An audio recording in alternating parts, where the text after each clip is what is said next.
Welcome again to First Congo on our fourth Sunday, in the season of giving.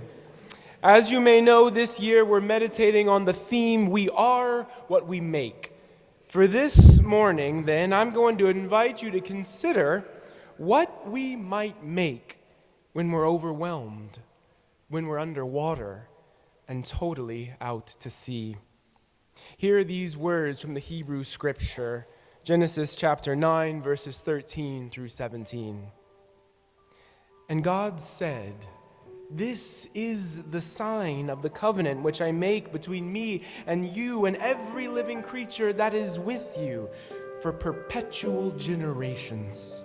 I set my rainbow in the cloud, and it shall be a sign of the covenant between me and the earth. It shall be when I bring a cloud over the earth, that the rainbow shall be seen in the cloud, and I will remember my covenant. I will remember my covenant, which is between me and you and every living creature of all flesh. The waters shall never again become a flood to destroy all flesh.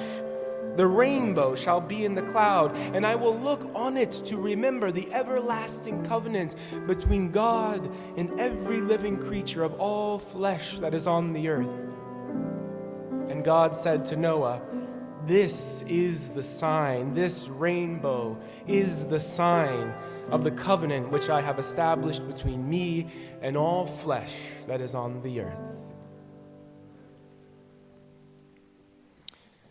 As some of you already know, I love horror movies. I love the thrill of a jump scare. I love the slow building intrigue of a psychological puzzle. I love, too, the terrifically practical store of knowledge I currently have, thanks to all the horror movies I have watched and rewatched. I am prepared, friends, for all manner of crises. Should I find myself with a group of friends, for example, vacationing at some rickety cabin in the middle of the woods, I know that under no circumstances should we ever separate. I know, too, that if I should ever hear strange voices issuing from a television or a doll, I should not follow their instructions. I know that if I ever encounter a little girl projectile vomiting split pea-colored liquids, I should douse her in holy water and yell out, say it with me if you know it, "The power of Christ compels you." Yes, horror movies have modeled for me ways to deal with all kinds of crises. Still, though, there aren't many horror movies about some of the most fearsome human experiences, the everyday, all too common, and terribly scary realities most of us have or will have to encounter in our lifetimes. There aren't too many horror movies that focus, for instance, on the fear that follows getting laid off from your job right after finding out that you're pregnant. They don't really make scary movies about the tremendous disorientation that follows retirement, or the devastating weight that settles into your life after a beloved partner dies, or the grief and anger of a relationship blow-up. They don't really make horror films about coming to terms with an addiction, or a sexual identity, or the sense of insignificance that follows getting older. Most scary movies don't really take up the plain old basic terrors that attend trying to figure out how to make life without a model, without a set of blueprints, without clear instructions. But in truth, that's some of the scariest stuff we have to do, isn't it? Think of the fear and loneliness of trying to be a loving and supportive parent without ever having been lovingly and supportively parented yourself. Think of the anxiety that accompanies trying to have a healthy, sustainable relationship without ever having seen one in real life. Think of the terror that surrounds trying to rebuild your life after a hurricane. Think of the scary process of rediscovering and reestablishing your faith after leaving a church that's harmed you. Consider the fact that in a few weeks, we will be either the very first Americans to live under the leadership of a female president, even as sexism and misogyny run rampant, or we will be the very first Americans to live under the rule of a man who openly talks of dictatorship. When we are stuck trying to figure out how to make life, how to move forward, how to forge a future without any clear models, mired in the kinds of terrors so basic and so deep that they don't even make movies about them, what do we do? Well, one very ancient, very human, very sacred thing we can do is to make symbols. It might seem a strange answer, but making symbols is, after all, what people in crisis have done for millennia. In the midst of incredible disruption, stuck in the thick of confusion, terrified and exhausted by an overwhelming flood of circumstances they could not comprehend, people have forged and created and made for themselves deep symbols. For thousands of years, people around the world have looked at the rising and setting sun, for instance, and transformed it into a symbol of renewal, a promise that out of darkness will always come light. Our ancestors in faith found inspiration and hope in the cross. They took what had been the Roman Empire's favorite instrument of torture and death, and they made out of it a symbol of love's ability to defy every single odd. Buddhists have made a ship's steering wheel into a symbol of how the Dharma, the Buddha's teachings, can steer and direct and totally revolutionize life. People have taken celestial bodies and perennial plants and wild animals and people's portraits and made out of them symbols, guideposts that offer a sense of direction and hope when there are no maps, when there are no models, when the instructions don't exist. This is what today's reading is all about, in fact. Making symbols. After Noah had built the ark, after the animals had all come aboard, after it had rained and flooded, after everything and everyone had been overwhelmed, overtaken, and overcome with circumstances they could not fathom or control, God speaks. And notice, God doesn't share a map or a blueprint or a model. God doesn't say, okay, now here's what you do in this brand new and overwhelming reality. No, instead, God makes a sign, a reminder, an invitation to move forward. It isn't a path, it isn't even a plan, it is rather a guidepost, a North Star, so to speak, a rainbow that sails through the air with brilliant color. It is a symbol. Not a symbol for God, but a symbol to God. It is, as all sacred symbols are, a reminder of what was and a promise of what can be. The rainbow, God says, will be a symbol that points to how grace, rather than punishment, will carry forth into this brand new future, this remade world, this transformed reality.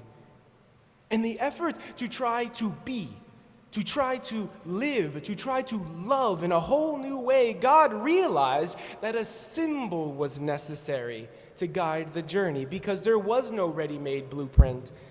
In the effort, as the story goes, not to give in to wrath or resentment, God needed the rainbow to stay on the course of mercy.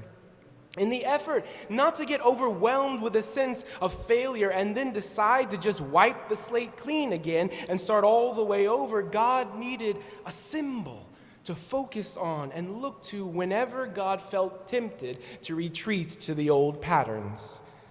Whether it is a rainbow or a cross or a steering wheel, whether it is a picture of Gandhi or a portrait of Gloria Steinem, no matter what it may be, we all need symbols to guide our way.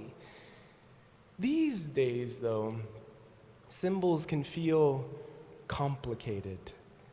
As Christianity has been both weaponized and commercialized, the cross can feel less like a symbol of inspiration, transformation, and hope, and more like a symbol of hatred, violence, and pain. These days, images of Jesus can feel less like symbols of comfort and more like signifiers of conquest or colonialism. These days, our society isn't so much suffused with ripe and beautiful symbols of spiritual depth as it is inundated with the trite and empty images of global capitalism, inundated with corporate logos rather than with sacred symbols. McDonald's big golden arches, Starbucks green smiling siren, Nike's simple sleek swoosh. These are images we find everywhere, symbols that are meant to conjure desire and meant in their own way to orient and to guide us all the way to the cash register. Perhaps this is why consumption, buying things or drinking things or eating things or taking things is such a common go-to when we're anxious or scared. Human beings like God herself rely on symbols when we're flooded with fear and overwhelmed with trying to learn how to make life without a model. When we don't have a map, when we don't have a blueprint, when we're trying to do something that we've never done before, we consciously or unconsciously search the world for symbols, basic images that hold big ideas. And if all we can find are logos, if rather than images of heroes, all we can find are pictures of celebrities, then we'll be led over and over again to empty wells and short-sighted promises. We'll be led to find direction in our culture's materialism and narcissism, willing to accept distraction in place of direction, willing to settle for apathy in place of inspiration, willing to follow the loudest voices in lieu of real leadership. But the good news is, First Congo, we don't have to make do with what we've been given. We can follow God's example and make something new, something rich, something lasting, a symbol of our own. Think for a moment now about whatever scary, new, and unknown reality you might be stepping into this season. If you're willing to look, you'll no doubt find at least one, maybe several. Then consider who or what might be for you a symbol of possibility. Maybe you look at the current state of our politics and feel flooded with emotion. So perhaps you need to find a leader that navigated their way through fascism or racism or sexism or homophobia. Maybe you need to search for some person's story that can stand as a symbol for you, a reminder that you aren't alone and that change is possible. Maybe instead, though, you're feeling overwhelmed with grief due to losing a loved one. Maybe still you're feeling overwhelmed with a diagnosis you don't know what to do with. Maybe you're struggling with trying to get through an addiction or a divorce or financial difficulties or some other devastation that has rocked your world to the core. And so perhaps you need a symbol that can remind you that new life is possible. Something that can remind you that devastating news can be the beginning rather than the end of a story. Perhaps you need something like an empty cross, or a picture of the one called Jesus, the one who suffered, died, and nevertheless rose again.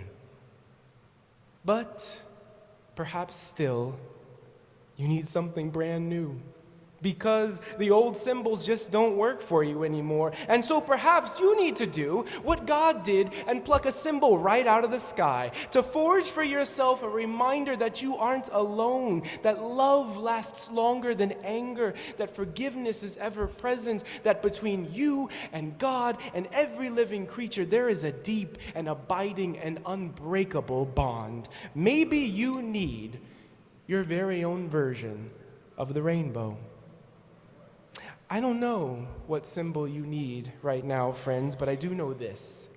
If you're feeling rained on, if you're feeling overwhelmed, if you're feeling flooded with circumstances you can neither control nor predict, then you need, just like God did, a reminder, a guidepost, a symbol that can help lead you to the shorelines.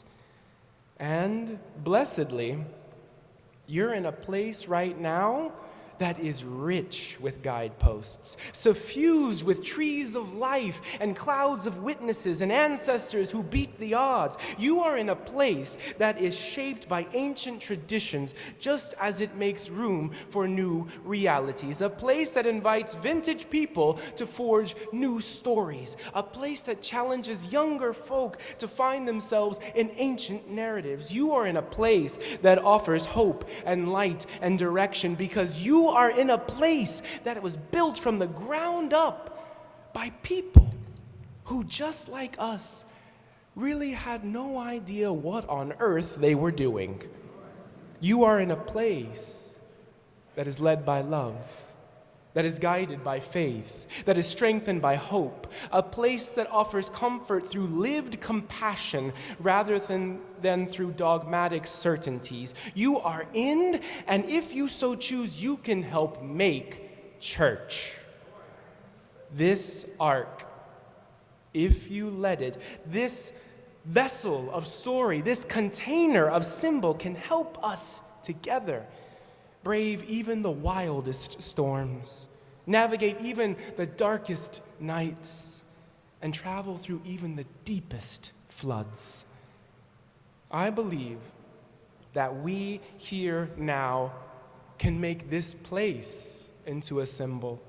I believe that we can make this place into a bold reminder of all that we've come through, and also a resolute guidepost that can lead us and maybe countless others into all that is beautifully possible for perpetual generations to come.